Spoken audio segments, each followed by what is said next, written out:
que estamos aquí esta mañana y el frío no nos detuvo para quedarnos enrollados en nuestras camas. Gracias a Dios por la vida de cada uno de ustedes. Vamos a seguir el día de hoy estudiando el libro de Hechos. Vamos a estar en el capítulo 16, vamos a estudiar los primeros 5 versículos. Y aunque ustedes no lo crean, va a haber mucho que estudiar, que aprender de estos primeros 5 versículos del libro de los Hechos. En las últimas 2 semanas estudiamos el capítulo 15 y vimos cómo en la iglesia vamos a tener diferentes tipos de problemas. Vamos a tener personas que quieran venir a la iglesia a corromper el mensaje de Cristo y hay que tratarlos de una manera bíblica.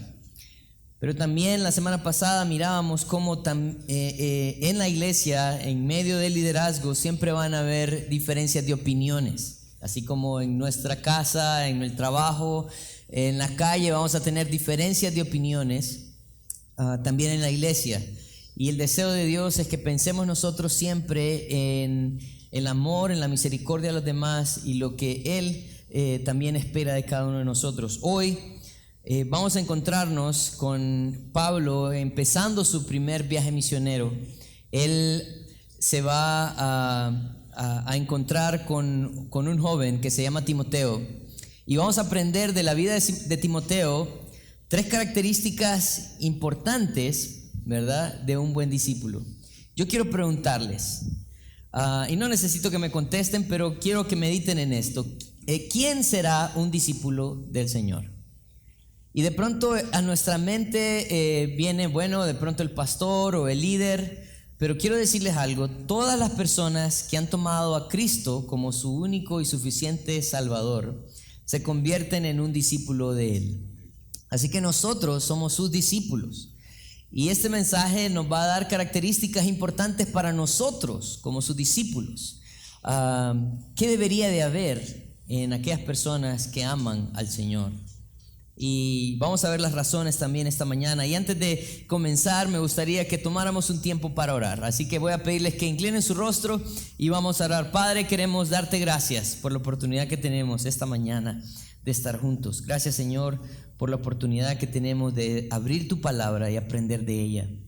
Señor, guíanos a través de estos versículos para poder crecer, Señor, tanto en el conocimiento de tu palabra como también en obediencia, Padre. Ayúdanos a ser diferentes, Padre. En tu nombre santo oramos. Amén. Vamos a ir entonces al capítulo 16, versículo 1. Dice, después llegó a Derbe, hablando de Pablo y Silas, dice, y a Listra, y he aquí, había ahí cierto discípulo llamado Timoteo, hijo de una mujer judía creyente, pero de padre griego. Y daban buen testimonio de él los hermanos que estaban en Listra y en Iconio. Quiso Pablo que éste fuese con él y mandándole le circuncidó por causa de los judíos que había en aquellos lugares, porque todos sabían que su padre era griego. Y al pasar por las ciudades les entregaban las ordenanzas que habían acordado los apóstoles y los ancianos que estaban en Jerusalén para que las guardasen. Así que las iglesias eran confirmadas en la fe y aumentaban en número cada día. Vamos a aprender de Timoteo. La primera característica importante de un buen discípulo es su buen testimonio. En el versículo 1 dice que ellos llegaron a Derbe y a Listra, dice, y había ahí cierto discípulo que se llamaba Timoteo. Dice, hijo de una mujer judía, y daban buen testimonio de él los hermanos que estaban en Listra y en Iconio. Yo tengo un mapita y quiero mostrarles. Ellos salieron de la iglesia de Antioquía y llegaron a Tarso, pasaron por Derbe, Listra. Dice que el testimonio de Timoteo era conocido, según el versículo 2, dice en Listra y en Iconio. Saben que de Listra a Iconio hay alrededor de 50 kilómetros de diferencia. O sea, eso es más o menos como que usted se vaya un poquito más adelante de Valle de Ángeles. Y la gente conocía a Timoteo en estas dos ciudades. Él era tan popular que las iglesias lo conocían en esos lugares. Algo bien importante que nosotros debemos de reconocer es la importancia de tener un buen testimonio. Miren, por muchos años, creo yo, por mucho tiempo, la sociedad ha tratado de menospreciar la importancia del testimonio. Incluso hay personas que han hecho canciones, ¿no? Canciones como "Me vale lo que piense la gente de mí", y cosas así. Y yo creo que hay un balance, ¿no? Porque yo no estoy tratando de agradar al hombre, pero yo debo de entender la importancia del testimonio. ¿Qué dice el testimonio de mí? En primer lugar, quiero que veamos el versículo 1. Dice que este muchacho, Timoteo, era hijo de una mujer judía creyente, pero tenía un padre griego. Entonces, ¿qué significaba en este tiempo que Timoteo tuviera un padre griego y una madre judía? Ese matrimonio de pronto no era un matrimonio de agrado para los judíos, porque los judíos se juntaban con los judíos, nada más. ¿Recuerdan la división que hubo en Samaria y la razón por la cual los judíos no querían hablar con los samaritanos? Porque ellos se habían mezclado con otras culturas. Pero dice que ese testimonio en su casa empezó, no importando que tenía un padre griego. Ese testimonio empezó en su casa, y Pablo también lo menciona. Yo quiero que vayan conmigo a 2 de Timoteo. 2 de Timoteo capítulo 1, cuando Pablo hace referencia a Timoteo, y miren lo que dice el versículo 3, dice: "Doy gracias a Dios, al cual sirvo desde mis mayores con limpia conciencia, de que sin cesar me acuerdo de ti en mis oraciones noche y día, deseando verte.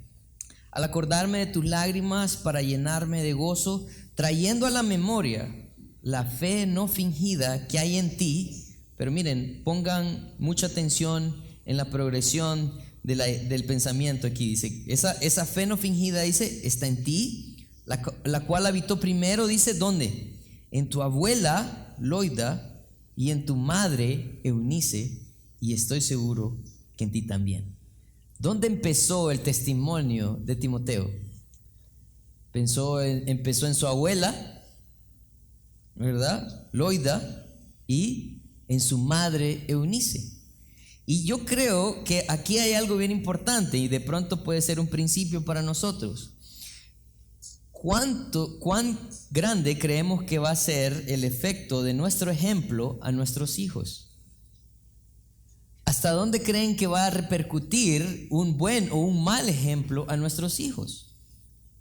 Definitivamente el ejemplo que Loida y Eunice dieron a Timoteo tuvo repercusiones en la vida de Timoteo, al punto de ser un joven de aproximadamente 20 años, reconocido como alguien que amaba al Señor. Por otra parte, creo que en nuestra sociedad es muy común ver padres que están criando a sus hijos solos. Y hay madres que de pronto sienten que por no tener un esposo, o padres por no tener una esposa, no pueden ser buen testimonio a sus hijos. Yo quiero decirles algo falso. Aquí aparece la vida de Timoteo, un muchacho que al parecer solo creció con su madre y su abuela, porque la Biblia no menciona nada acerca de su padre, solamente que lo engendró, pero la historia no nos revela nada acerca de él. Muchos historiadores piensan que el padre de Timoteo murió en algún momento.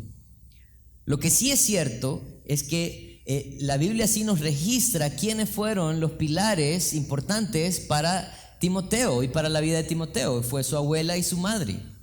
Así que si eres un padre o una madre soltera criando a tus hijos, quiero decirte algo. Tu testimonio es muy importante. Si eres un padre o una madre que está criando a un hijo y solo tú eres cristiano, quiero decirte algo. Tu testimonio es muy importante. Es muy importante. Entonces, el testimonio de Timoteo no fue algo que él desarrolló de la nada. Eso empezó en su casa. Pero no solamente en su casa, sino que el versículo 2 dice: y daban buen testimonio de él los hermanos. Entonces, ¿dónde creen ustedes que repercutía el buen testimonio de Loida, de Eunice, de Timoteo? En primer lugar, repercutía en su casa, pero en segundo lugar también la iglesia. O sea que la iglesia reconocía a Timoteo como un muchacho de buen testimonio.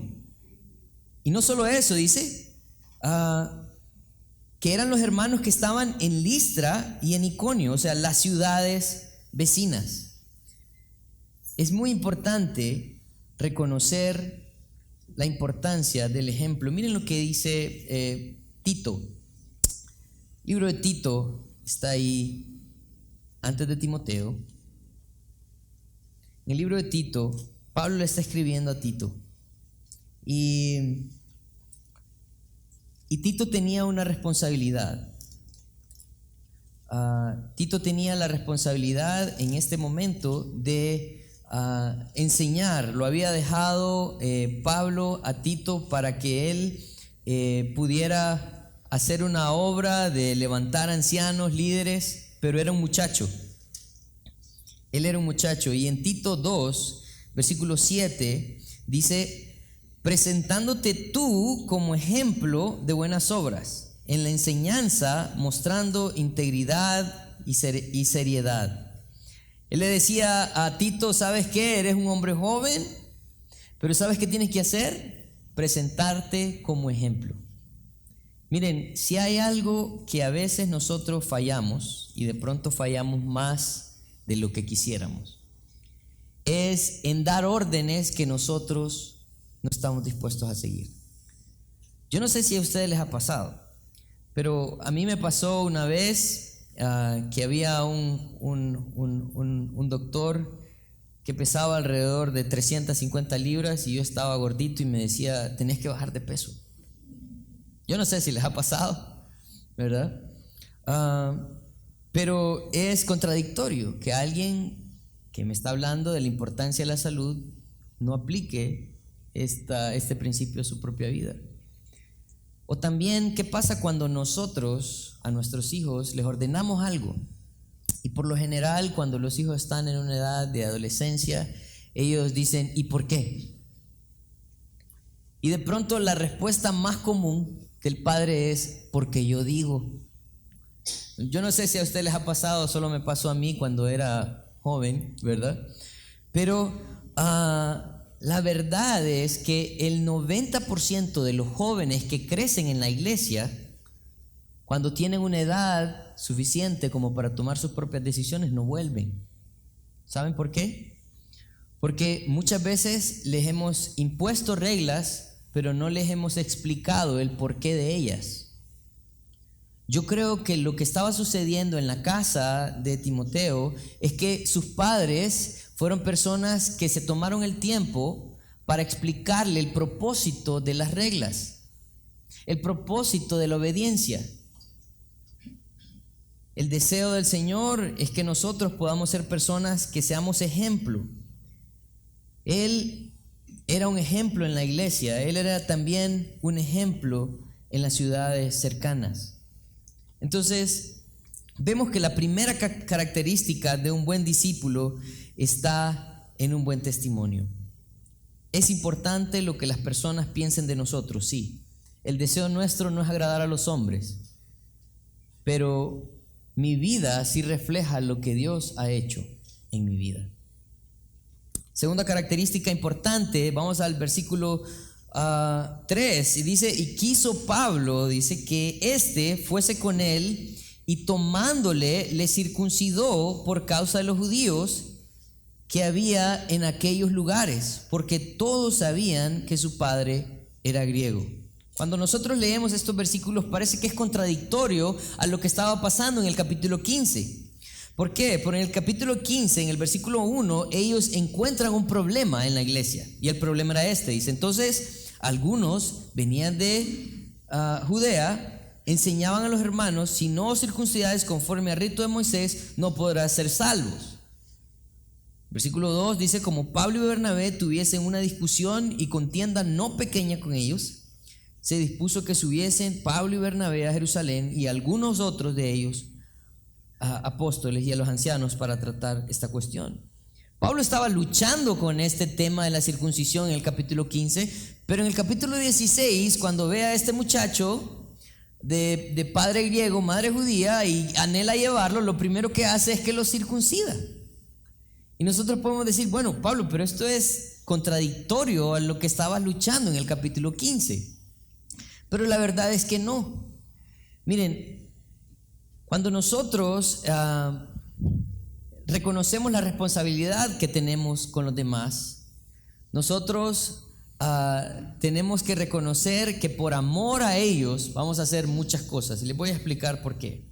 En el versículo 3 dice que Pablo quería que él fuera con él, dice, y tomándole le circuncidó por causa de los judíos que estaban en aquellos lugares. Él estaba comprometido con aquellas personas que no entendían quién era Bernabé, o quién era Timoteo, perdón. Él estaba comprometido con ellos a llevarles la palabra de Dios.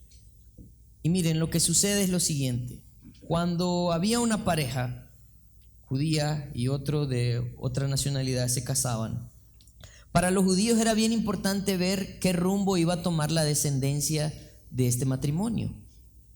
Así que para los judíos iba a ser de tropiezo el hecho de que llegara a Timoteo con Pablo y ellos vieran que este no era un muchacho circuncidado. No me pregunten cómo sabían, ¿verdad? No me pregunten. Pero era un aspecto importante para ellos porque ellos dicen que reconocían que tenía un padre griego. Si él no se circuncidaba, entonces lo que estaba demostrando es que a él la religión judía no le importaba. Él quería vivir como un gentil. Y esto era causa de tropiezo a las personas. Entonces él tenía que comprometerse con la causa de Pablo. ¿Y qué hizo? Bueno, Pablo lo tomó y lo circuncidó. Quiere decir que él estaba comprometido con las personas también. Él no iba a hacer nada para hacer caer a los hermanos. Yo quiero preguntarte, ¿de qué cosas te abstendrías o qué cosas sufrirías por amor a los demás? Piénsenlo. Porque a veces nosotros pensamos que no requiere de nosotros nada, sino que el Señor tiene que hacer la obra en ellos. Pero usted, quiero decirle, puede ser alguien de tropiezo o alguien de edificación. Él estaba comprometido con las personas, él amaba a las personas, se compromete en ellas y por esa razón se circuncida. Él no quiere ser de tropiezo a ellos, porque tienen un fin.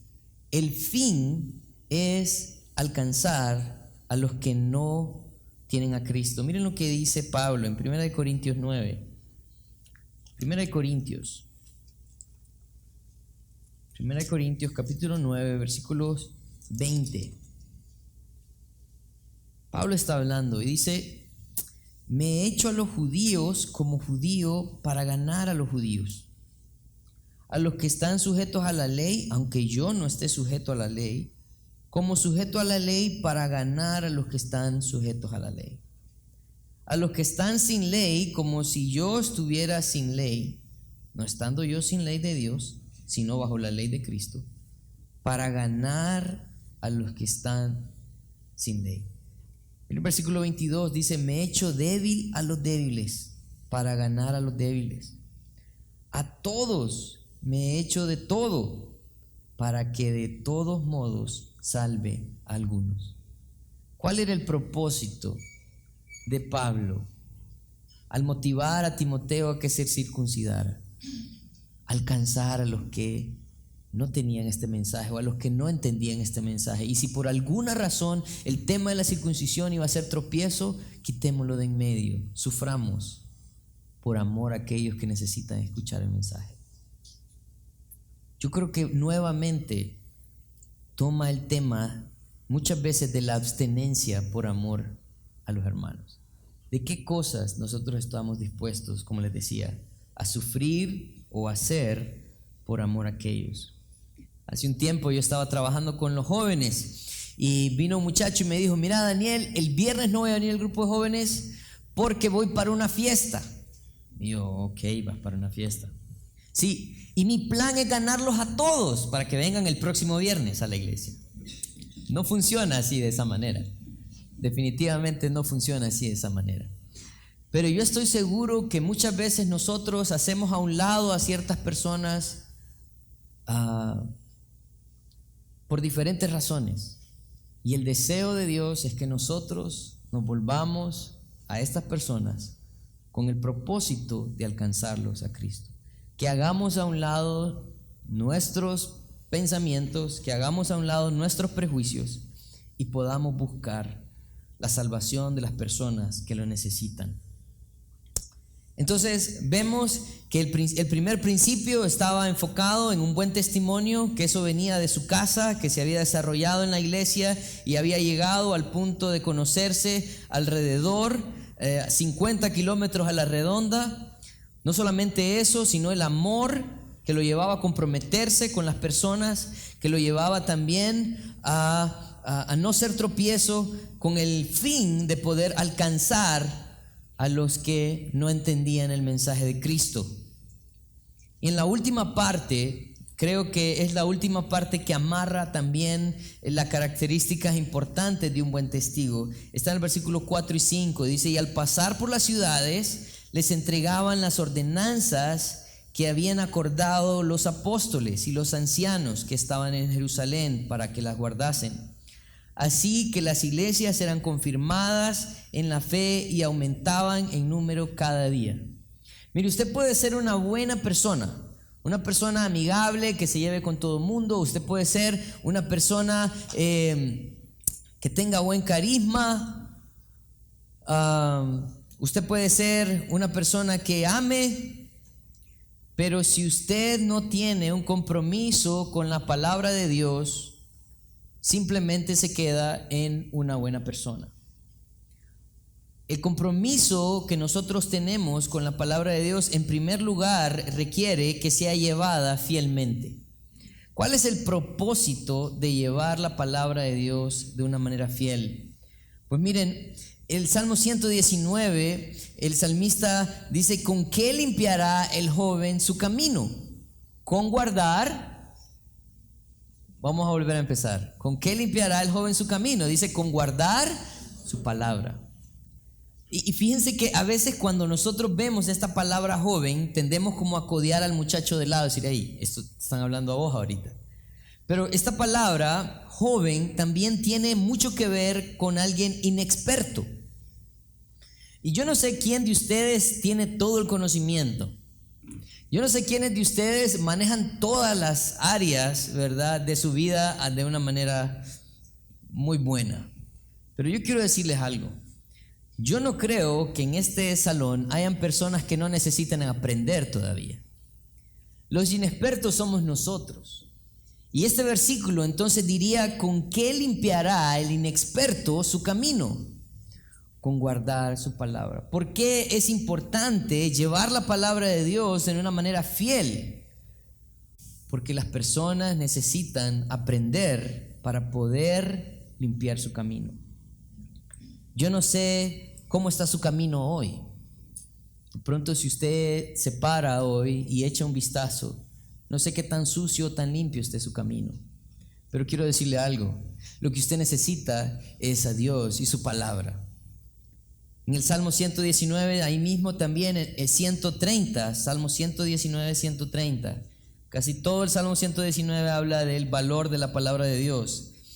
Dice esto, dice, la exhortación de tus palabras alumbran, hacen entender a los simples. La exhortación de tus palabras alumbra. Tiene la idea de que la palabra de Dios sí nos ayuda a tomar el siguiente paso. Ese es el valor de la palabra de Dios. Miren, y yo creo que muchas veces nosotros decimos, bueno, Daniel, yo leo la palabra de Dios, la he leído 2 o 3 veces, me sé los versículos de memoria, sé responder, esas cosas ya las tengo. Pero si nosotros vemos en el versículo 4, dice que ellos no solamente entregaban las ordenanzas, y la idea de entregar era de llevar fielmente, ¿verdad? Sino que dice que el propósito, en la parte final del capítulo 4, dice que era para que las guardasen. Y la idea de que las guardasen no era de que las agarraran, las metieran en medio del rollo y las guardaran en el armario. Porque muchas veces esa es la idea que tenemos de la palabra de Dios, que la tenemos bien guardada, pero en la casa. No. La idea de guardar tiene que ver con obediencia. La idea de guardar tenía que ver con el impulsar a las personas a que empezaran a comprobar la palabra de Dios a través de la obediencia. Porque es importante para nosotros que obedezcamos la palabra de Dios. Miren, hay una historia en Lucas. Jesús estaba haciendo algunos milagros. Y en Lucas 11,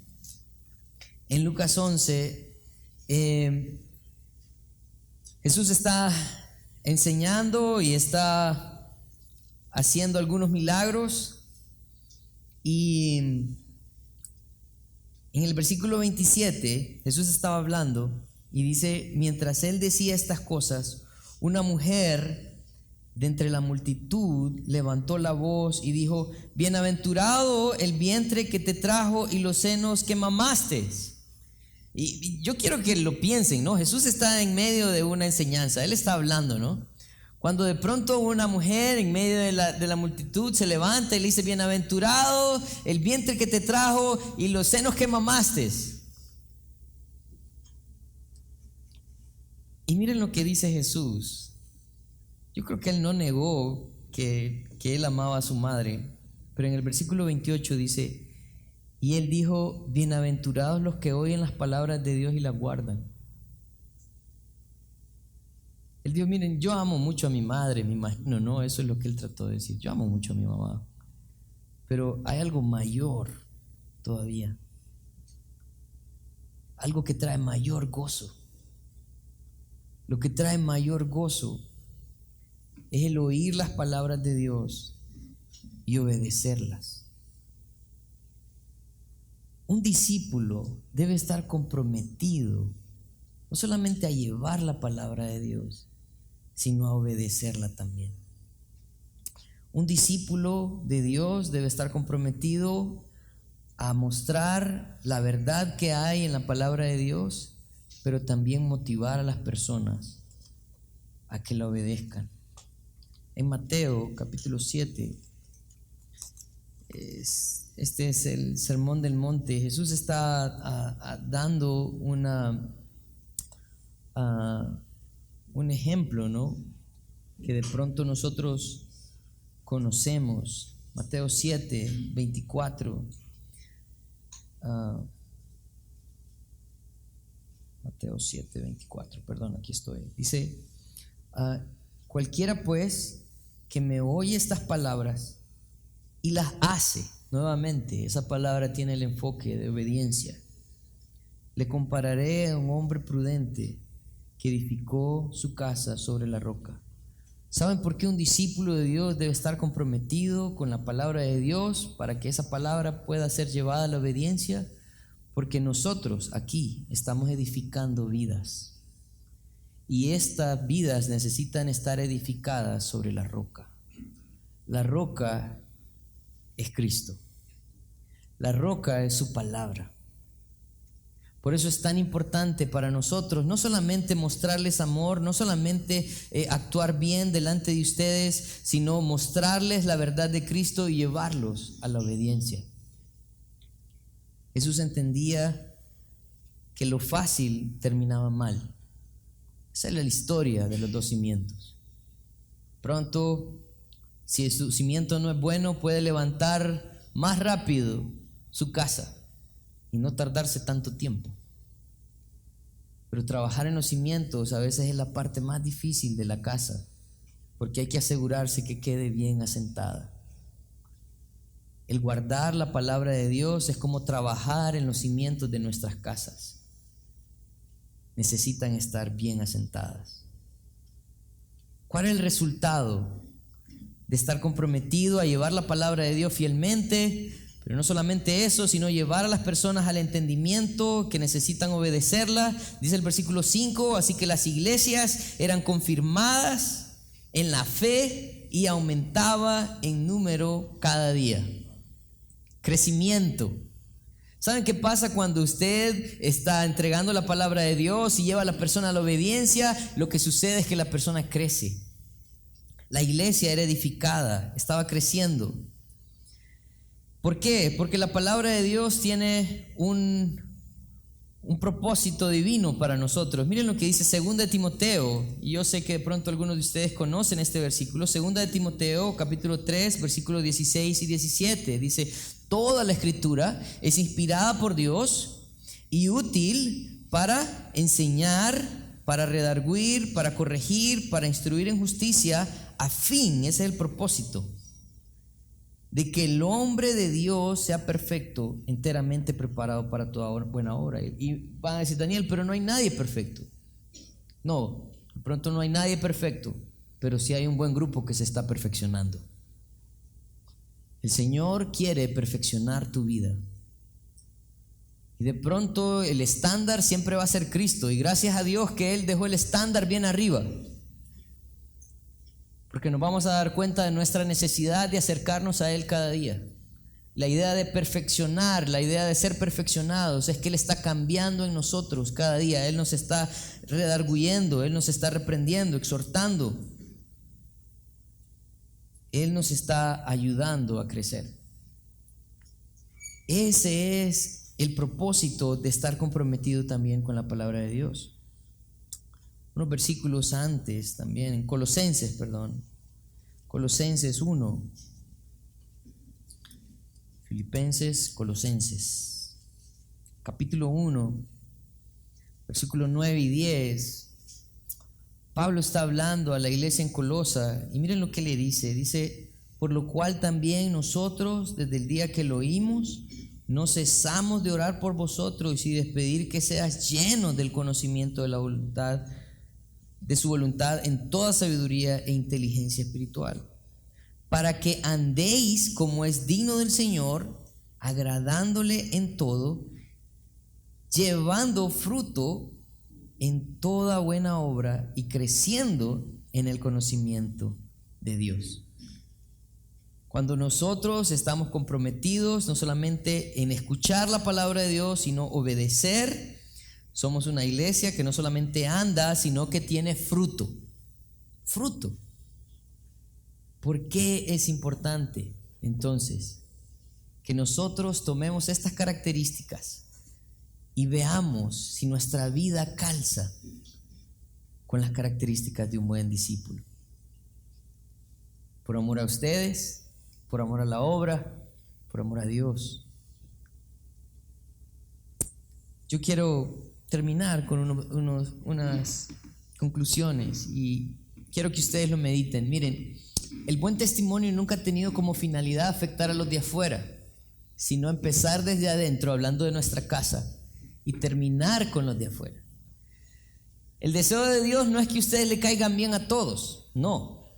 El deseo de Dios es que ustedes puedan ser ejemplo en sus hogares, que sus hijos crean en Cristo porque han visto a Cristo reflejado en cada uno de ustedes, que sus hijos puedan tomar decisiones sabias en su vida porque ustedes actuaron sabiamente, que nuestros sobrinos, que nuestros nietos, que nuestros primos puedan ser afectados por la manera en que nosotros vivimos por amor al Señor. Eso va a tener un efecto multiplicador. El amor que tenemos por las personas que no conocen de Cristo se refleja en nuestro compromiso en no ser tropiezo para ellos.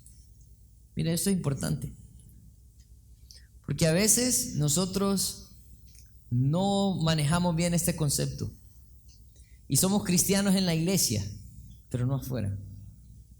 Yo quiero decirte algo, yo estoy alegre y contento que estés aquí esta mañana, pero todo lo que te damos aquí esta mañana es para que lo vivas cada día de la semana.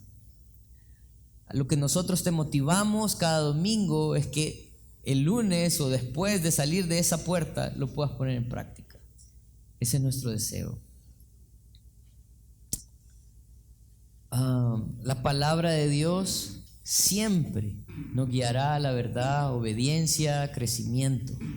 Debemos estar comprometidos con ella para guiar a las personas y ayudarles a crecer.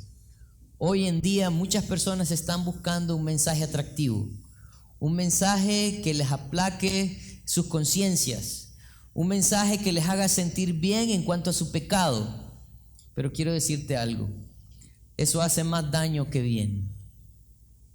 El Señor quiere revelar nuestra condición a través de su palabra para darnos también la manera de cómo poder vivir de una manera diferente, cómo poder cambiar estas áreas de nuestra vida que están comprometidas con el pecado. La palabra de Dios siempre va a ser el fundamento, y el día que la palabra de Dios no esté en esta iglesia no sirve para nada, porque no va a ser una iglesia de Dios. Oremos entonces que el Señor nos ayude a ser discípulos comprometidos con Él, comprometidos con las personas que nos rodean y comprometidos con su palabra también. Vamos a orar. Padre, queremos darte gracias por tu fidelidad. Gracias, Señor, porque eres bueno.